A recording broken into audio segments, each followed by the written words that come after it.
August is absolutely stacked with new games.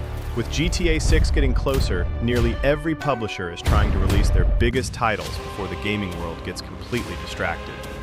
From brutal Souls-likes and tactical Star Wars battles to survival horror and nostalgic platformers, this month has something for everyone. So today, we're counting down the 10 biggest game releases of August 2026. Let's jump straight into it. Starting at number 10 is Remnants, a Plague Tale Legacy. This isn't another chapter in Amisha's story. Instead, the game takes us 15 years before Requiem, where you'll play as Sophia, the fearless smuggler fans met in the previous game. The biggest change? Combat.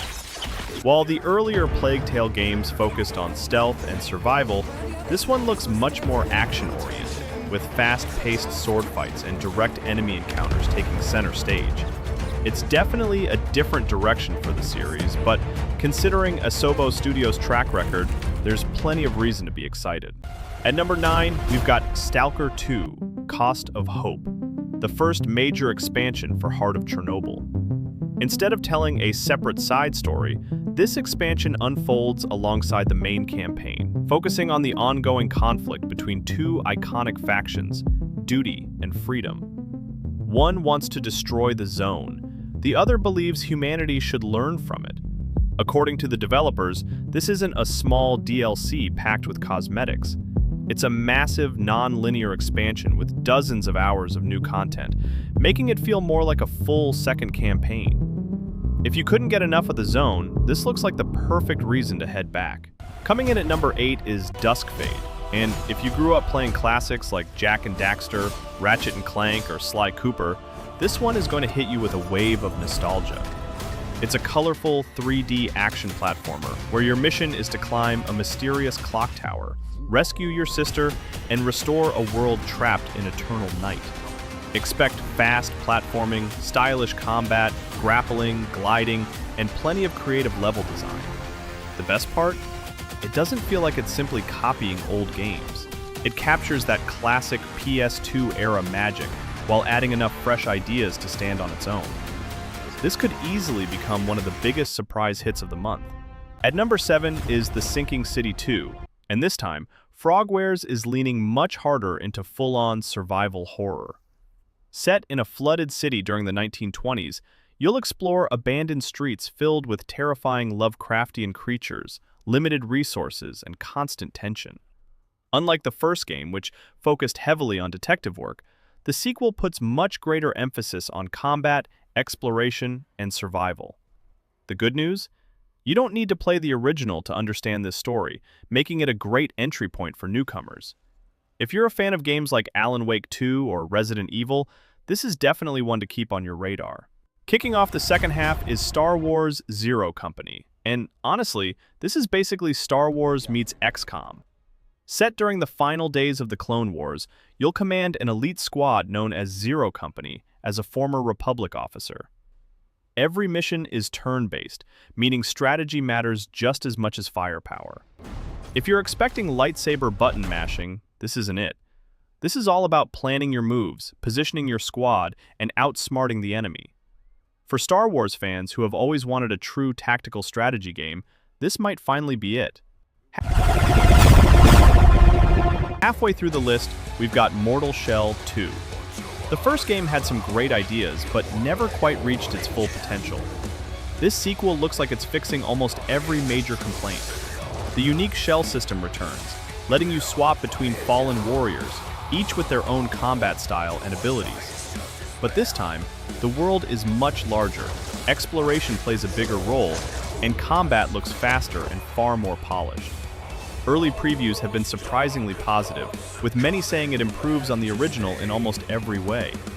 If you're a Souls-like fan, this is definitely one to keep an eye on. At number 4 is probably the strangest game on this list, Pax Autocratica. Imagine mixing a colony simulator with a first-person roguelite shooter. Your job isn't just to build a city, you're building an entire regime. Every decision shapes how your citizens think, behave, and react. Rule through fear with surveillance and propaganda, or earn loyalty by keeping your people happy. Then, when everything falls apart, you jump into intense first-person combat. It's a weird combination, but honestly, that's exactly what makes it so interesting. 4. Taking the number 3 spot is Marvel Tokon: Fighting Souls. Developed by Arc System Works, the studio behind Guilty Gear, this 4 vs 4 tag team fighter is already looking like a dream game for Marvel fans. The visuals are absolutely stunning, with that signature anime-inspired art style Arc System Works is famous for.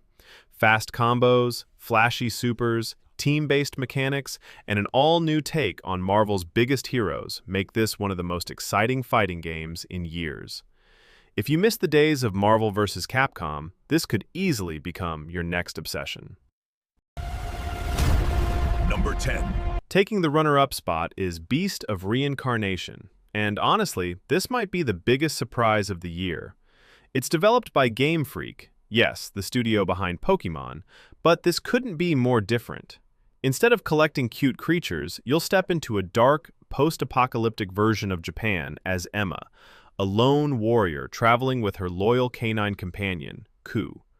Combat looks fast, cinematic, and heavily focused on swordplay, while the mysterious world is packed with dangerous creatures, ancient ruins, and supernatural secrets. For a studio that spent decades making Pokémon, this is an incredibly bold new direction, and from what we've seen so far, it's paying off. Claiming the number 1 spot is Hell Let Loose Vietnam. Rather than expanding the original World War II experience, this is a completely standalone game that moves the action to one of history's most intense conflicts. Expect massive 50 vs 50 multiplayer battles across dense jungles, rivers, villages, and mountain terrain. But what really makes this exciting is how different the warfare feels. Instead of symmetrical battles, both sides have unique strengths, tactics, and strategies, making every match unpredictable. If the original Hell Let Loose delivered realism on the battlefields of World War II, this new Vietnam setting could take that experience to another level. For fans of large-scale tactical shooters, this is easily one of August's biggest releases. Before we wrap up, here are a few more August releases that deserve a spot on your wish list. Mafia: The Old Country, Man of Honor. A story expansion featuring 2 new chapters and extra free ride content, giving players another reason to dive back into the world of organized crime. Release: August 14th. Metal Gear Solid: Master Collection Volume 2. The highlight here is Metal Gear Solid 4, finally becoming playable on modern platforms alongside Peace Walker and Ghost Babel. Release: August 27th. Madden NFL 27. EA's latest football title introduces a brand new engine along with deeper player personality systems for franchise mode. Release: August 13th. Big Walk. From the creators of Untitled Goose Game, this cooperative puzzle adventure is all about teamwork, communication, and probably testing your friendships. Release: August 4th. Rivage. A mysterious sci-fi puzzle adventure set aboard an abandoned space station, featuring gravity-based puzzles and an intriguing story. Release: August 13th. And that's our list of the top 10 new games you need to play in August 2026. So, which game are you grabbing first? Did we miss one you're excited for? Drop your pick in the comments below. If you enjoyed this video, don't forget to leave a like, subscribe for more gaming content every week, and turn on notifications so you never miss the next countdown. Thanks for watching, and we'll see you in the next one.